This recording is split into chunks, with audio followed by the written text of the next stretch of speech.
Thank you for joining us for episode 1 of this leadership series. You just got promoted. Now what? Now there's a moment that happens to people in every company and in every industry. Someone will walk into a room, they're going to shake your hand, or you're going to get that phone call, and they'll go something like this. Congratulations, we'd like you to lead the team, or welcome aboard. And in that moment, it really feels like victory. You walk out thinking, hey, I did it. Now that's a good feeling all the same. Maybe there's a small celebration that you have with the kids, the wife, the family. Maybe a few congratulatory emails. Maybe even a free lunch from your boss. And then Monday morning shows up. Now the same people you used to sit next to are waiting for you. That's if you've been promoted from within, and they're looking at you for direction. First thing you have to understand is conversations are going to have to change. Hell, the jokes will change. Responsibility surely changes. Because now when things go wrong, they're going to look at you. Now here's the truth most companies never explain to you. Being good at a job is not the same as being good at leading people who do the job. Now that's an entirely different skill altogether. You see, many new supervisors and managers make the same mistake in their first 90 days when they get a promotion or land the job. They think their job's to be liked. It isn't. They want everyone to feel comfortable. That may not always be possible. They want smiles, they want friendly conversations, they want everyone to feel like nothing's really changed. But leadership doesn't work that way. Your first 90 days as a new leader should feel a little uncomfortable. Not hostile, not aggressive, intentional. Because the first 90 days are not about comfort. They're about gaining clarity.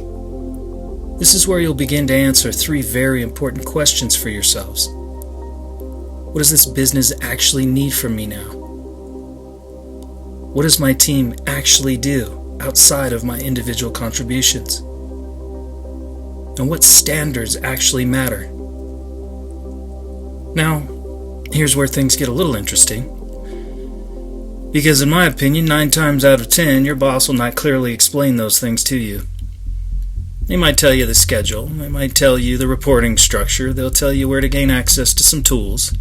They might even give you a binder full of procedures that nobody's opened since 2017. But the real standards of the business? Well, those you'll have to discover on your own. You discover them the way any good leader always has. By observing, watching, and keeping note. Your first job as a manager is not to start to change things. If you do that too quickly, you'll get nothing but pushback. So your first job is to start paying attention. That's number 1. Then pay attention to the flow of work. Where do problems actually happen? Where do customers get frustrated? Where's the team get stuck? Where do the best employees quietly solve problems that nobody else even notices? And here's another thing to watch closely. Look for the difference between what people say matters and what actually matters. I'll say that again. Look for the difference between what people say matters and what actually matters. Because every company has posters on the wall, customers first, mouse pads on desks that say integrity and teamwork. Now those sound wonderful, they really do. But the real values of a workplace are revealed somewhere else. They're revealed in the behavior of the employees. Who's getting the praise? Hell, who's getting the promotions? What mistakes are tolerated? And what problems get fixed immediately? That's where the real culture lives. Now during these first 90 days, something else is bound to happen because the team is watching you. Quietly and carefully. Now, they may not be judging you yet, maybe they're just observing. They want to know something very simple. Is this person taking the job serious? Or is this going to be a manager who talks a lot and changes nothing? Every workplace has had one of those managers. The one who shows up with new enthusiasm and by the end of week 3 is hiding in their office, eating lunch, avoiding problems, and taking long lunches. So how do you avoid becoming that kind of guy? Well, you start with 3 simple steps. Step 1, observe everything. Notate down what's important. You don't need to rush to prove yourself. And do a lot more listening than you do speaking. If you're in a call center environment, walk the floor. Ask questions. Visit people at their desks or offices. Learn the work that it is they do. Now, if someone shows you how something's done, pay attention, like you're the one responsible for doing it tomorrow. Because in a sense, you are. Good leaders never stop understanding the work. Your second step would be to identify the real standards of the place. Not the ones written in the handbook, not the one your boss tells you about, the ones that actually determine success for the business. For some businesses, that might be response times. For others, it might be safety at work. Even for others, it might be the customer experience or the customer's journey through the experience. But every organization has a handful of standards that truly drive the results. You need to find those. Write them down. And learn them better than anyone else in the room. Now, step 3, it's probably time to model the behavior that you expect. That's how you truly set a standard.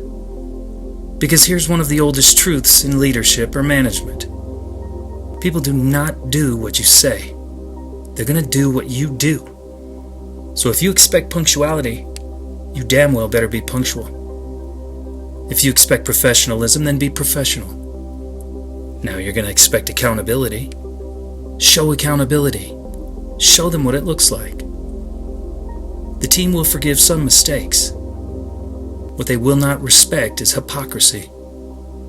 If you ask for discipline but operate casually, if you ask for effort but appear distracted all the time, maybe you ask for responsibility but then avoid making any hard decisions, your team's going to notice. And once that respect is gone, it is very hard to rebuild.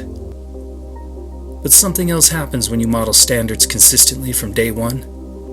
The team will begin to relax eventually, because clarity removes their anxiety. When people understand what the expectations are, when they see those expectations applied fairly, when they know the leader is paying attention, workplaces actually become calmer.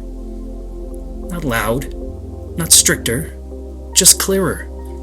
And clarity creates that confidence that a team needs. Now I'll add in a small dose of reality. Some people are going to test you. You probably already know who they are. Now, it happens in every workplace. They'll show up a little bit late. They'll cut a few corners here or there. They'll wait to see if the new manager is serious or not. Well, don't panic. This is normal. Don't overreact. Just pay attention and document. Because leadership is rarely about big dramatic moments. It's about quiet consistency. If people see that you're present, that you understand the business, that you're focused on the real work, and that the standards apply to everyone, including yourself, most teams will meet you halfway. Not because they're forced to, but because they recognize leadership when they see it. And that's the real purpose for the first 90 days. Hell, it's not a popularity contest. It's not perfection. It's not control. It's credibility. Credibility is what allows you to lead later. Because once a team believes you understand the work, and once they see that you're willing to hold the standard, then the real work of leadership can begin. And when it begins, there'll be coaching, developing of the people, improving the systems, solving problems. But none of that works without your credibility. And the credibility is earned early. So if you've just been promoted, well, congratulations. If you just landed that new management job, congrats. But remember this, your first 90 days are not about proving you deserve the job. They're about proving that standards matter and that you have them. Now observe carefully. Begin to pay attention to the real drivers of the business, and model the behavior you expect from everyone else on your team. Do that, and you won't start behind the 8 ball. You'll start where all good leaders begin, with clarity, and with the quiet confidence of someone who is really paying attention.